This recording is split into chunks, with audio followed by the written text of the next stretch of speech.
If you have an interest in horses and love learning more about horses, the horse industry, teaching, or even managing your own horse business, then you're in the right place. We would love you to join us on our mission, which is to improve the lives of horses around the world through the education of riders, handlers, and trainers. So get comfortable, listen in, and enjoy. Today's chat's been sponsored by Online Horse College. Online Horse College is a pathway of courses from foundation level through to becoming a professional groom, stable manager, instructor or business owner, with many specialties in between in your area of interest.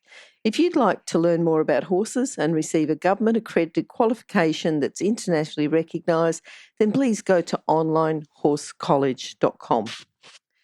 Today's chat is Katharine Chrisley. Now, is it Schreiber, Katharine? Yes, ma'am. Yes, it is. Perfect. Now, how are you, Katharine, anyway? I'm well. Good. I want to tell people about Katharine because Katharine's a herbalist. She's a natural health consultant, a veterinary assistant, a Reiki master, and she's running, along with her husband, Mark, an equine sanctuary.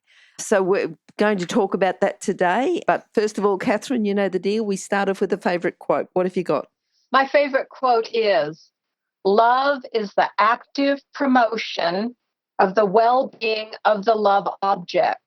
It's Eric Fromm, is a philosopher. Mm-hmm. And to me, that tells, if you love horses, then you're looking out for their well-being. Yes. So it's not just saying, it's the action as well, isn't it? Exactly. Yeah.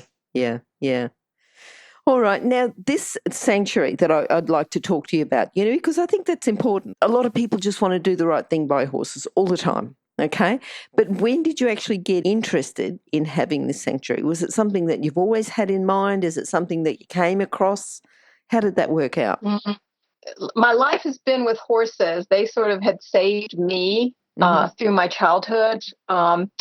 Because of them, I was able to cope with a lot of things that happened and into my adulthood. And I have been a professional horse person and an herbalist and healer through all of that. But as life went on, I began to take on horses that were either emotionally, physically damaged, horses that people didn't want, saving horses from a tragic end, and doing that just on my own, and feeling like I was paying back the species, paying horses back for saving my life, and I could be saving theirs. Problem was, that was a very difficult thing to do financially. Mm-hmm. And so in 2015, I'd gotten this place here in 2010.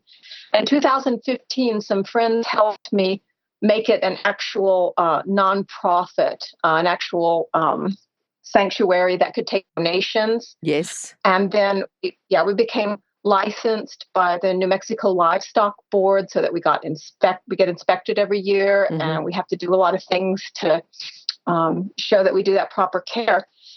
It was a big deal for me because being an actual proper sanctuary meant that I could focus on things the way I wanted them to be and have people help me financially. I wasn't just in the same way struggling by trading lessons for hay and all those things. Sure. Mm-hmm. No, I think that's good. And I think it was a smart move. And, a really important lesson, I think, for non-profits is that even non-profits have got to make a profit. You've got to make a profit to be able to spread your message, spread the word, and continue to do the good work that you do. And I think that's an important lesson for anyone that's working in a non-profit, for anyone that's thinking along those lines. It's still a business. You've still got to run it as a business. Otherwise, you're just going to get worn out and, the horses aren't going to end up getting looked after and you're just not going to be able to do it the way you needed to do it. Yeah, and the other thing I think too, good foundations, if you think of good foundations for a horse, good foundation for a horse that's doing high levels of competition work, this is just good foundations to have a sanctuary, good to have it as a non-profit. So that's just a really good message. Yeah. Now, tell us a bit about, because you're not just saying, right, well, I've got this sanctuary, but you're a herbalist, you're a natural health consultant, you're a veterinary assistant. How have these skills helped you run the sanctuary? The amazing thing is that because of this lifetime of study and becoming these things for the healing and for the the schooling and the support of the horses, I'm able to bring that along with me. And then we, touch wood, we don't have vet bills because we do this, normally have many vet bills because we do all of this very support care. And because of my knowledge with working with horses, we can get a horse in that's terrified or a horse that's been brutalized. We have one now, and help to build their confidence, get them to trust us by being worthy, and then we can do by the natural foods that we do to keep them healthy all the time, and have to have the kind of medical model intervention that you do when things are really symptomatic. Okay. All right. And then these horses that come in, do you have like a release scheme so that you get them to a certain point and then release them to the right home? Do you do that, or do you keep them until, they pass, or what happens? It's on a very individual basis, of course. We have a horse coming 40 this next year in January, so to speak. Wow. He will be 40. He's a retired eventer. He is he's a testimonial to the horse that has been active and properly fed and cared for through his life. Yep. Because he maintains vibrant health. Although he has the molars, he has no teeth left. But my husband Mark created a machine to grind the hay, and then we grind all his hay and soak it for each meal and give him these great tubs full of this wet slosh that keeps him alive. Yeah. But his vibrant health keeps him going. And then we have horses that are much younger and are just trying to cope with something. We've had a horse with Cushing's syndrome that with nutraceuticals, we got him through it. He's no longer symptomatic. So we were able to adopt him out to a great home. Yep. With the stipulation that he comes back here if anything changes. Sure. And we have from pony to draft horse to Arabian to thoroughbred to Appaloosa to everything that you can imagine, and each one with individual needs. We have some that will never, never, never leave here, and some that it would be great if they could find their own person. You know what I mean? Now, some of these horses, I think you do some work with special needs children. Is that right? Yes, we do. Is it just children, adults as well? Adults as well. We have, emotionally, physically challenged people, lots of different situations. We used to do a program with a local high school it's a bridge program for the special ed students when they were 18 to 21. They're kind of aging out of the programs at schools. And they would come and they would muck and groom, and I would work with them. And we actually, during that period of time, it was several years, we had 3 get full-time jobs in the industry, which was a very cool thing. But it kind of changed, and they don't come here anymore, but it still doesn't negate all that happened. Yeah. But that's still, we sort of look at case studies and everything. So 3 people came in without horse skills, and then you work with them, and then they're able to go on and get jobs in the industry, employment in the industry. I think that itself is really good. We were very, very pleased about that. What about horses? You got any case studies? I think case studies are always good. It's instead of going general, you're going specific. Oh, we've got some. Yep. I have several stories from recent. We have a horse who's mostly thoroughbred, who was a horse I had known in his youth. He had colic surgery when he was 3 years old, and a colic surgery survivor. Belonged to a young woman that I taught. So I knew this horse when he was, 4, 5, 6 years old, making him a hunter, so that he was doing the jumps and things. And then I lost touch with the family because this was years ago. He's probably 18, 19 now. And a few years back, I got a call and they said, "Do you want him?" His name then was Playboy, and we started calling him Sage instead because he was always playing with the mares, and we thought we could maybe use a different name and help him. He could not walk from the driveway to his paddock. Yes. Okay. The reason, which hadn't been fully divulged to me at the time exactly, was that he was constantly lame. And we got him into the pen, and he was shod to make his hooves look very, very pretty. And it's a large horse. He's like 16'3", almost 17 hands. And his hooves were in probably like a 1. The shoe was very small for his size.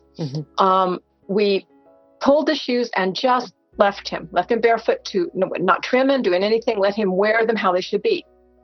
So this horse that couldn't walk from the driveway to his paddock, 4 months later, after the program of feeding, the herbs and things to help him to support the hoof health, and just leaving them and letting them show us how they needed to be trimmed, within that 4 months, a student of mine was able to compete on him at the Las Cruces Horse Trials, which is a sanctioned combined training event. And she took second in her division. Wow. And, there's veterinarians there. So if he had been unsound, they wouldn't have let him continue. Yep. So that was a big deal. Yeah. Yep. No, good. And just letting nature tell you. Yeah. Yeah, what a good story. Yeah. What about for people who, you work with, people who are looking for employment or looking to volunteer? Do they have to have any special requirements? Or are there any things that you say, there's no way we're going to have that here? Tell us about that. Of course, there's that. One of the things here is that we are compassion-based, so that everyone has to have the understanding that we keep a non-toxic environment, meaning, we don't use pesticides, we don't use lots of chemicals, we're not allopathy-oriented, we're a natural health situation here. But it also means that we don't allow aggression, because we feel that aggression is a toxic thing. And people have to come here and relate to the horses on the horse's perspective. And people that don't resonate, they just sort of make their way onward. And a lot of people want to volunteer, want to come and exercise the horses, a chance to ride for free or something like that. And there are other places that we can send and talk to them what they would go to where they might have that opportunity. But that doesn't happen here. It's about getting them comfortable with people. See, we have a mare here that was a victim of horse tripping. That's something kind of very brutal, very violent, and the horses usually don't survive. And she is in her 30s, bless her heart. She can barely move. She foundered. She was starved. We've put almost 300 pounds on her. And yet this precious spirit wants to live. And she is happy and eats everything in sight, moves around, is her own advocate, drinks lots of water, loves the attention. So, as long as she wants to live, we're going to keep, fighting for her. Yep. But there can't be people around. There can't be anybody around her with any aggression or any kind of fast movements, bad attitudes, because it will frighten her.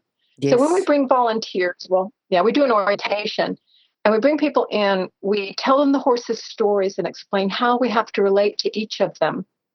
And people in the orientation will kind of find out if they want to continue or not. Okay. And we have some remarkable people. We really do. Yes. I suppose you've got to have the right people, not just the right people to work with the horses, but the right people to come to the special needs people, the people who are coming in to find something a little bit more as well. Exactly. Yeah. All right. So we sort of started to talk about, the whole idea, and it was something that you always wanted to do. Then you also talked, then you had the property, you had some friends help you up to set up yourself as a, non-profit or a charity. Is that for someone else who's thinking along your lines, and I think it's good that you've established yourself, established a base, because that's the big thing, that people want to do stuff, but they don't have the money and they don't have any backing at all. What would your advice be then, to go down the same line for anyone else that's thinking along that line? So it's a hard one. It's a hard life in some ways, but an absolutely joyous life with horses this way. But I was preparing for it for decades, to be honest, by learning all the skills. At one point, I worked at a very well-known equine rescue. Yep. For a number of months, less than a year, but almost a year, and got to see, kind of know what I was getting myself into when I came here and did it myself. And it sort of happened on its own. The universe puts things together. But by seeing the struggles on someone who is doing a very good job, but the struggles for the fundraising and the struggles for keeping everything healthy and for getting the property and all the things that went on in that situation, I came to this pretty realistic expectations and a real awareness of my own foibles, the ways in which I would not be able to do well. And so Mark, my husband, is like the miracle coming in here, because he fills every, and there's a lot of them, every gap that exists because of me, what I don't know and understand, the places where I don't have strength, even talking about physical strength, because I have a small disability myself, which makes me more aware of other people, and grew up with a kind of famous grandfather who had lost his leg at the hip as a child. So I see things through different eyes sometimes, and I look at the horses, and even if they are not what is considered like competitive the soundness for being a competitive animal, yep, I still see them as these graceful, wonderful beings. So it's like a lifetime of preparation. But if someone was looking at doing it, I would say that they need to have tenacity. You need to really just, stick to it. Keep going, rest well and get up the next day and face it and just do the best you can. And you need to have a lot of patience, because things are going to test your patience every day. And then you need to have the compassion. And you'll hear people talk about compassion burnout and things in rescue and in taking care of all these animals that have had a rough time. I think what it is, it's not that you run out of compassion or your compassion hurts you in any way. What I think it is that you get this frustration toward humanity. And the burnout that happens is you're overwhelmed by what can happen in these horses' lives and what you're trying to fix and what you're trying to change. We have had to come to the point where we just focus on who we have here. Yep. And educate, you know what I'm saying? Educational outreach, so that if there's any way we can educate someone so that they don't neglect their horse, then we have saved one indirectly. Yes. Yeah. Yep. And that keeps us going, that keeps us sane, that keeps us inspired. And we have to do that, because even though we've only been coming on 4 years as the actual nonprofit in this particular place, we've been rescuing horses forever, it feels like. Okay. And lots of people that do that. You can rescue one, or you can rescue 100. You just do what you can. And I'm just thinking too, Katharine, because you said that you were working or volunteering with another nonprofit, that's probably a good place to get started, isn't it? Just to go in and work in a nonprofit or volunteer in a nonprofit so you can see if it's really for you. Exactly. I thought I knew a lot, and I do, but I thought I knew a lot about horses and what we could go through. And, I had taken a lot of horses off the track, or horses that were going to slaughter through the years, and, educated them, trained them, found someone to buy them, those kind of things. But when I went to this one rescue where I got to work and be, really involved, the first time the truck came down with the PMU, the pregnant mare urine mares and babies, and this giant truck backs up, and these horses who have not been handled are mostly draft horse, are terrified with their babies beside them, and they come down this ramp into these large paddocks. The first time I saw that and smelled that and had to channel these horses and deal with it, the wave of reality just flowed over me. And I realized that I had a lot to learn. And that this was like a real trial by fire to see if it was something I could cope with. And I found out that I could. Okay. And I was proud of that. Yeah, good. Just thinking, now that you've got your non-profit established, the ongoing, it's not just a matter of saying, right, well, I'm right now, can take donations. I've got a website. You've still got to get, there's a lot of websites out there. People don't just, they can sort of come across a website every now and then, but just the ongoing marketing and the finding the sponsors and finding the income and everything else. Do you handle that? Does your husband handle that? Do you have volunteers handling that? How does that work? Right now, it is on my shoulders. And the blessing in that is that I have written all of my life as well since the 70s. Okay. Yep. For magazines like the Chronicle of the Horse, Western Horseman, all of those magazines. Right now, I'm a contributing writer for Natural Horse Magazine, for our local newspaper, and I write press releases constantly, and I get all these things out about us, and we become more and more known and respected within our community and within the industry. So I have that going. I do a lot of my work with Facebook, because with Facebook, I can do a lot of fundraising. Yes. And we get money that helps a lot with the hay. We get sponsors that will sponsor a particular horse and send a monthly donation for that horse. The fundraising has been on my shoulders, and it will be good to get people involved as well. But so far, we have done remarkably well. We just got a nice big donation of hay. Yep. And there's interesting ways in which all of this will happen. And I marvel in the generosity and the love of people, because it is a hard time for all of us.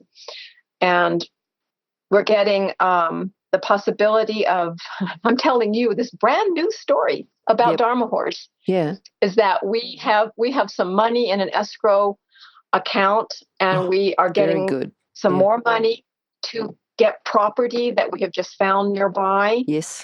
That means that we can expand, and that Dharmahorse will be its own entity owning its property. See, Mark and I have allowed Dharmahorse to use our home.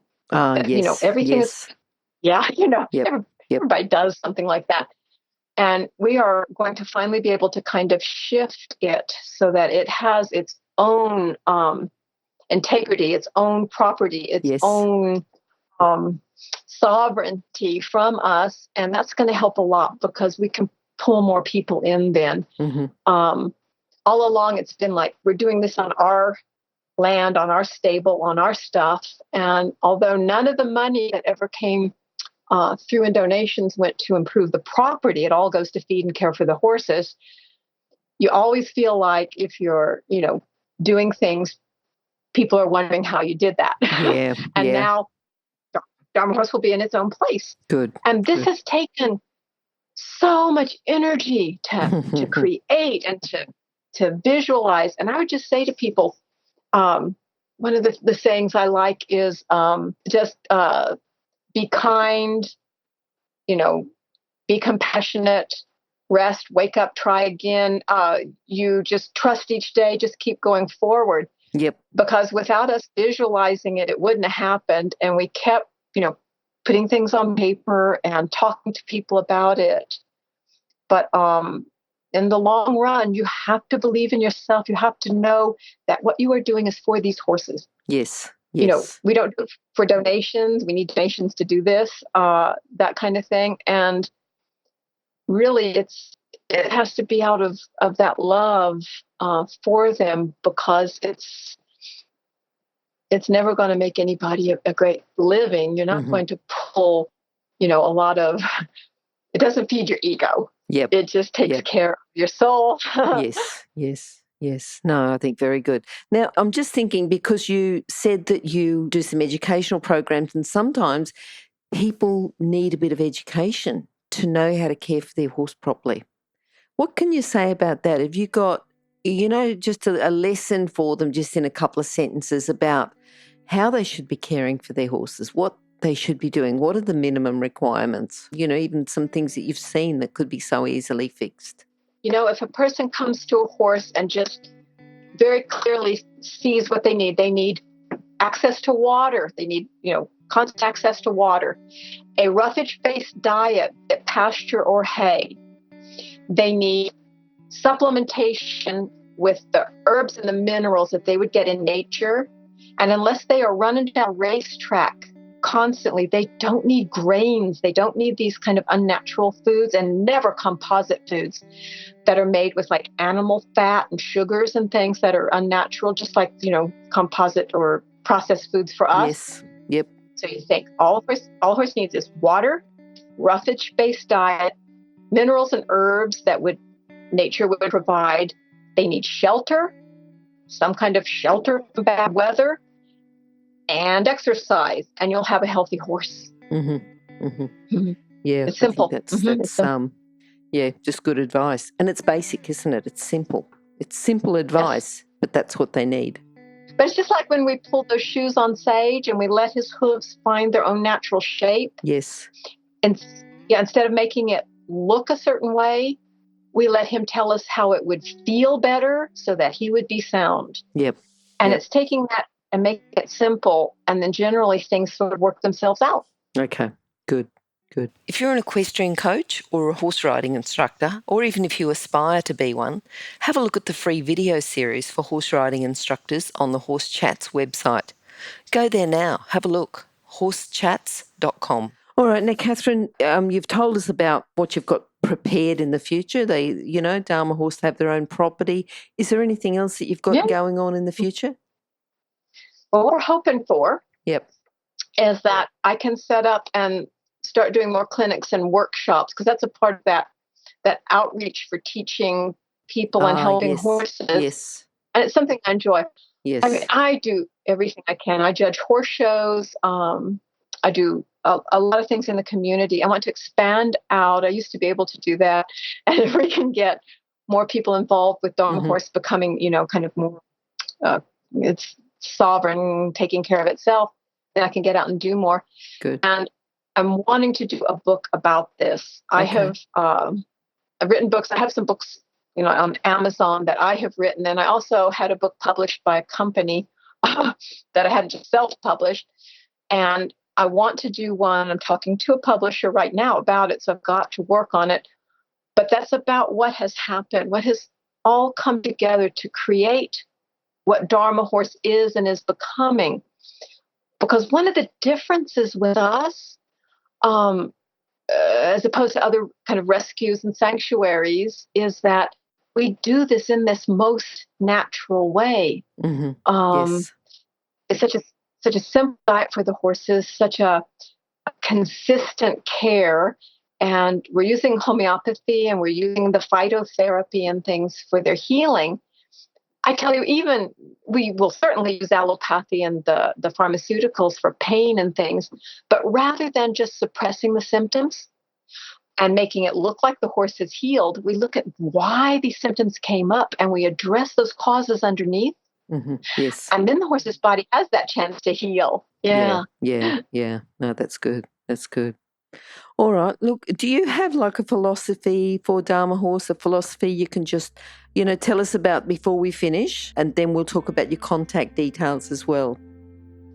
With Dharmahorse and with everything that we teach and work with on, whether it's the confidence building clinics or I'm teaching a lesson, our philosophy is that horses specifically and people as well have a well of experiences, like a vessel that's full of water. And the experiences are like those drops of water that fill that well. And if those drops of water, those experiences are mostly positive, the horse, when a new experience comes up, that horse will expect something positive. But if that well of experiences has been filled with drops of negative experiences, right? The horse, when a new one comes up, expects something negative.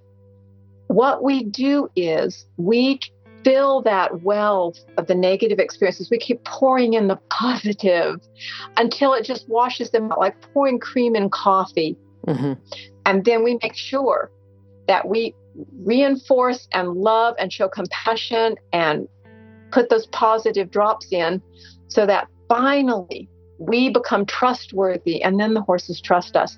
I think that well of experiences is along with the phytotherapy, the herbal philosophy that we have, that those are the cornerstones of Dharmahorse and what makes us work. Yep. Oh, good. Now, I think your website is dharmahorse.org, so it's www.dharma, as in DHARMA, and then horse.org.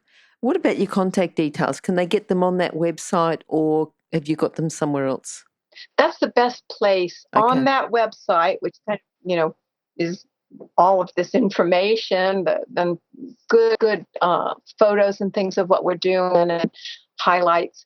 There is the contact page, which will have my email address, which is really a good way to get hold of me, and our phone number and our physical address, so that any of that can be found, as well as our blog and, how to get the books on Amazon, things like that. Okay. What we want to do is just keep presenting it out there so that any way we can help horses, we're trying to get it out there. Yep. Good. And those contact details will be on horsechats.com/Katharine Schreiber, or just go to Horse Chats and search for Katharine, which is KATHARINE, and you'll find those details. So, Katharine, thank you for coming. Thank you for your time. Thank you for telling us all about Dharmahorse. And we'd love to have you back. And I'm sure you could tell us a lot more about what you're doing. You've got a lot of stuff going on there. You're an herbalist, you're natural health, veterinary assistant, Reiki master. I'm sure that there's lots of things that you could teach our listeners, lots of things we can talk about. So we'll have to, organise another time. I'd love it, Glenys. Thank you so much. Thank you, Katharine. Now, if you're still there, you probably know that I'm absolutely passionate about education within the horse industry. That's why I host this podcast. My other venture is Online Horse College. Have a look now at onlinehorsecollege.com, and I'll see you over there. Remember that our comments and instructions are general in nature and do not take into consideration your individual horses or your individual ability and circumstances. If you enjoyed this podcast, then please leave your comment below.